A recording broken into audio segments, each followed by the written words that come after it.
I'm really excited to be here and share with everybody really exactly what our human potential really is. And so, yes, when it comes down to autoimmune conditions, what I feel is the truth based on some of the books that I've read and the research I've come across, as well as my own personal experience, is that the truth behind autoimmune conditions that, rheumatologists will never say or Western doctors will never say is that there is a strong correlation, a strong statistical correlation that kind of connects childhood trauma with chronic diseases such as autoimmune conditions, as well as even things like cancer and other chronic conditions. And oftentimes, when it comes to a childhood trauma, what I find is that there is a mind body spirit disconnect. When there is a mind body spirit disconnect, we have to remember our mind is not separate from our body and our mind are not separate from our spirit. They all coexist together and they all kind of feed off of each other, work together. So whenever there's a disharmony within your mind, your body also kind of works in a disharmonious way. Whenever there's a disconnection with your spirit and your heart, Dr. Joe Dispenza often talks about heart and brain coherence and heart and brain coherence. When you're able to really look at that and try to nurture that heart and brain coherence, you're able to, people are having spontaneous remissions.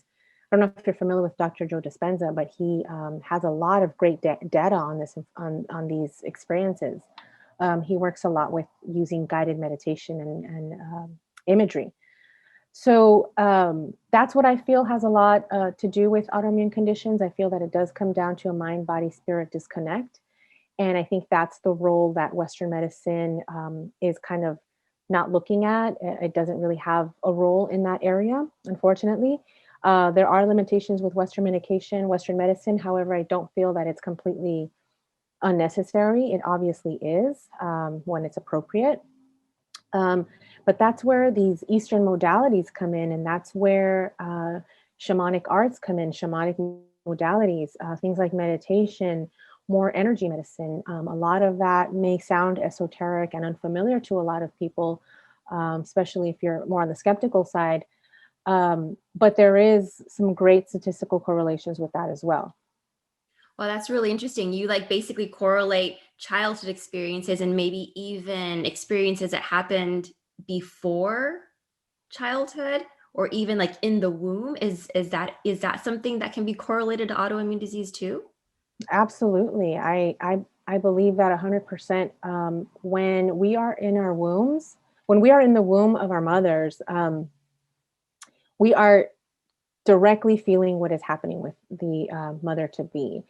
And even after we are born, we are directly affected by the the emotion and the energy that our parent is experiencing, especially our mother, especially up to age about 2 or 3. That is when our brain is growing the most and the most rapidly. Our brain grows the most rapidly between newborn age, or I guess even conception, up until age 2. So those are the most critical moments in an infant's life.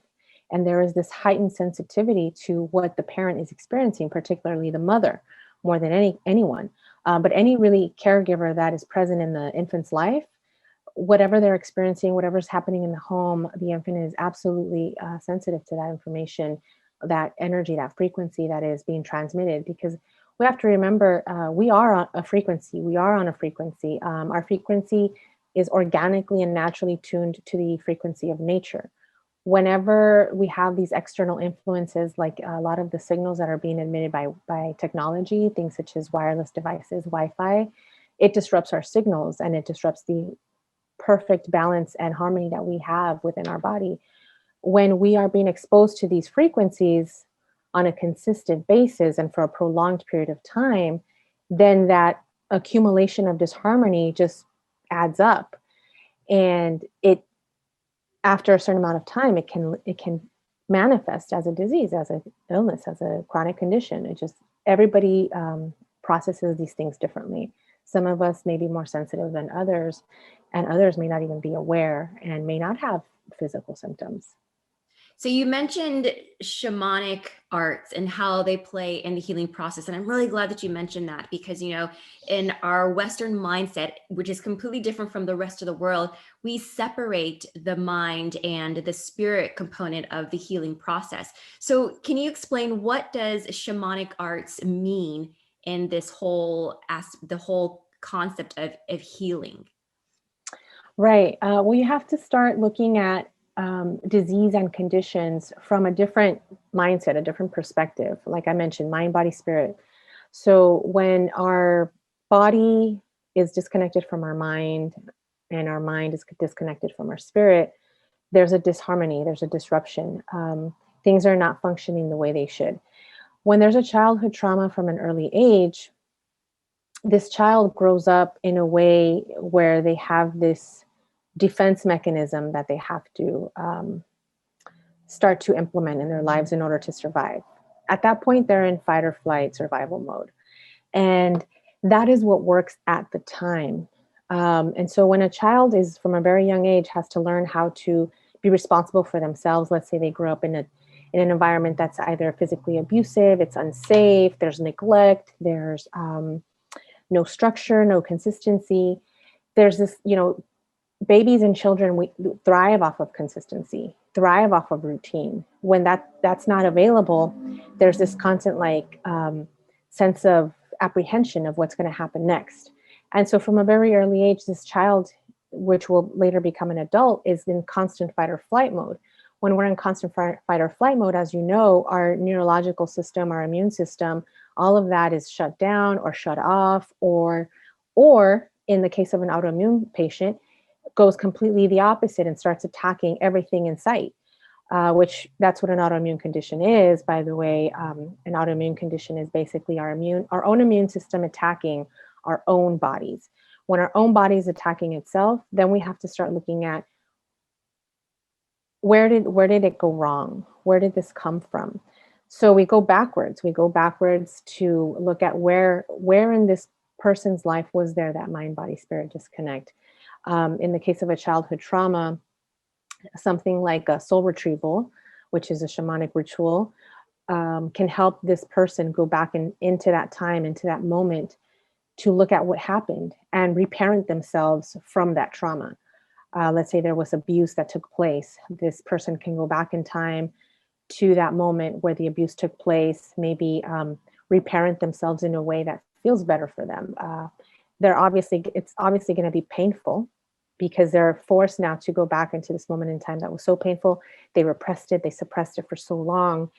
And, there may be lots of crying, there may be anger, there may be this sense of violence, aggression that comes out at the time. And that's why it's really important to do this under guided professionals, whether it's an actual shaman practitioner or a therapist. I know that there's a lot of therapists that are now incorporating some more mind-body techniques into their practices, which are really amazing for people with autoimmune conditions and people with chronic conditions that do stem from things like childhood trauma. There are so many other rituals. I know a lot of patients of mine are also delving into the world of psychedelic medicine, and the medicine ceremonies that are available to them there are profound. And you can experience so much healing in just one session. I know a lot of people compare it to 20 years of therapy in one night, in one ceremony. And I know Dr. Gabor Mate has often been interviewed about psychedelic medicine and its use in a therapeutic setting. It really has shown a lot of promise. There is a lot of studies on it, and that's one of my areas of interest because it has shown to be really promising. I feel like it's always important to go back to plants and go back to nature because that is what holds us. That is what heals us. It's Mother Earth.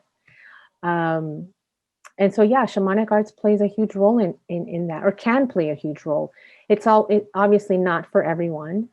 Not everyone may be open to it. It may not be for everyone, but there are other modalities out there, mind-body modalities, energy medicine that can definitely help with chronic conditions and addressing that mind-body-spirit disconnect that may be from a childhood trauma. A lot of therapists, like I mentioned, are incorporating other more innovative modalities into their treatments so that their sessions are really just taking it to another level besides just cognitive behavioral therapy and just talk therapy. Let's talk a little bit more about Dr. Gabor Mate, because I know that he has a significant influence in your, I guess, in your development of understanding how autoimmune plays a part. So tell us some more about how what is his work all about, and how does this correlate to what you're doing? Yeah, absolutely. Thank you for bringing him up. He's somebody that I highly, highly admire and respect. I had the fortune of meeting him twice and actually sitting down and having dinner with him.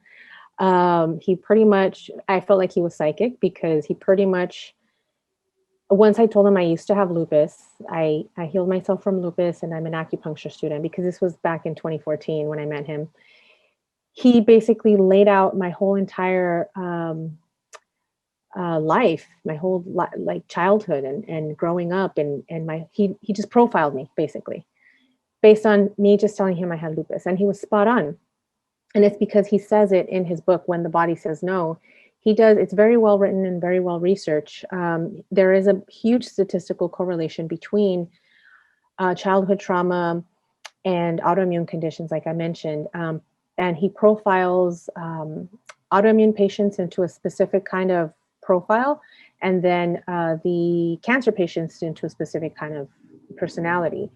So the autoimmune patients in all of the studies and everything that he looked over, he reviewed, he realized that most of the autoimmune patients always took on a caregiver role from a very early age. They were people pleasers. They didn't know how to say no. They were the kind of people that wanted to have very little attention, very little, they just wanted things to go smoothly. They wanted to kind of not rock the boat, in essence. And that's what autoimmune patients kind of had the traits of being. Whereas cancer patients, they suppressed a lot of anger. They had a lot of anger in their being that they weren't able to express. Because as you know, from a societal standpoint, when we're children, specifically toddlers, we talk about toddlers. My daughter's a toddler right now. We talk about it as if it's a terrible thing, the terrible twos. Children at that age, ages 2, 3, 4, are learning how to express themselves emotionally. They have, in their mind, they have these really big, big feelings that they don't know what to do with. So what do? Throw these really huge tantrums, right? And back in the 80s and 90s, I don't know what it was like for you, but in my house, it was like, you do not yell and scream and do all that, especially if we're out in public. And you would, at least in my house, it would be we'd get physical repercussion from it. So there was this repression of anger that a lot of these patients feel. And then even as we age and we become domesticated and we become adults in society, we are, especially for women, we're taught that expressing our anger is no, like, it's not a good thing. So if we're angry, we don't express it. A lot of us avoid confrontation. We don't have the language on how to express our anger in healthy ways, unfortunately. And so that eventually can develop into cancer. Is what the statistical correlations are showing. Emotional repression can lead to disease oftentimes. And so the more I read, the more I'm learning about how to parent, but also how to reparent myself at the same time. Because being a mother to a daughter, and also being a survivor of sexual abuse, physical abuse, and a lot of childhood trauma, I'm reparenting myself and parenting my inner child throughout this whole parenting process, and still learning about autoimmune disease as I go along, because I'm forever a student, forever going to be learning. I'm never going to know it all. We're going to keep learning new things about autoimmune disease. I'm going to keep learning new things about my body. And the other thing is, our body changes every day. What was true 10 years ago is not going to be true now. What was true 1 year ago is not going to be true now. What was true last week may not be true for you now. And that's the other thing is, receiving a diagnosis of autoimmune condition, cancer. A lot of us tend to, and myself included, we have this like kind of sense of doom, like, oh, I'm going to have this forever. Oh, and there's no cure, they tell you, right? I'm going to have this forever and I'm going to be in pain the rest of my life. I'm never going to have children. All the things that I was told when I was diagnosed. You have the sense of doom and you think that that's going to be your reality forever. But the truth of the matter is that you have a choice, and you can choose to take on that diagnosis and live that way, and find ways to heal, or take the medication, or you can really kind of change your reality, change it for the better.